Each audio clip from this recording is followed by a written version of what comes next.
कधीच नाही चुकणार तुमचे फेवरेट टीव्ही शोज झी5 सोबत, तेही एकदम फ्री।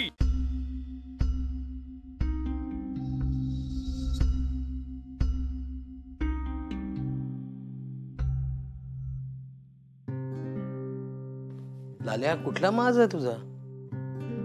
आता काय खटकलं तुमका? अगं लाले, घरात काय घडलंय? तुझं काय वागणं चाललंय? घरात सगळे टेन्शन मध्ये आहेत, धड कोणी जेवलेलं नाहीये आणि तू इथे मस्तपैकी आरामात बसून खातेस। अगं तुला साधं थोडंसं मन तरी आहे की नाही ग लाले? मी कोणाचे हात धरलेले नाही हन। कुणी उपाशी राहुला तर त्याचं खापर माझ्यावर कशा?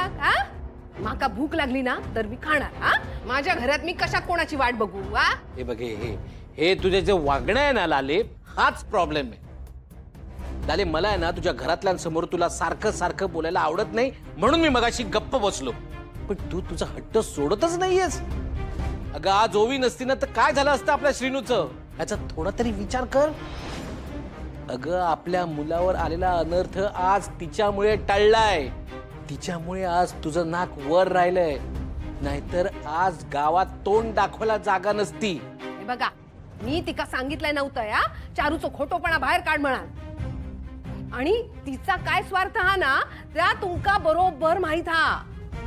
चारूचं खोटेपणा म्हणशाल ना तर आज ना उद्या बाहेर निघालाच असता।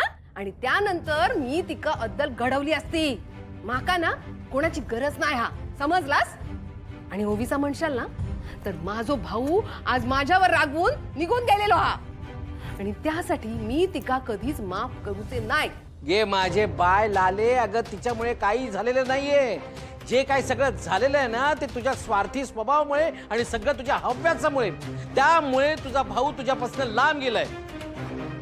लाले लाले, तू जे काय दादांची वागलीस ना ते बघून अनेकदा माझ्या मनात येतं की जर एखादी बहीण अशी वैऱ्यासारखी वागणारी असेल ना तर मी खूप नशीबवान आहे लाले की देवाने मला बहीणच नाही दिली।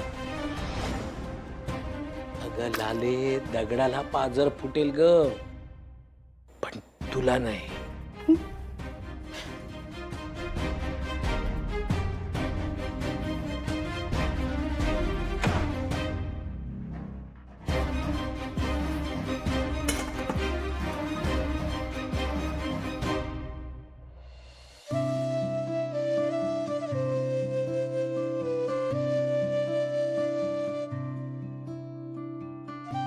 विजयराव, तुम्ही आमच्या लय मोठे उपकार केलास।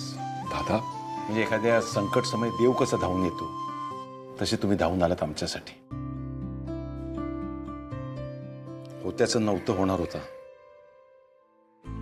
पण तुम्ही वाचवलात। खरा आम्ही तर आशाच सोडली होती। आमका वाटला की मुलासोबत आम्ही लेक सुद्धा गमावली की काय, पण तसा नाही झाला।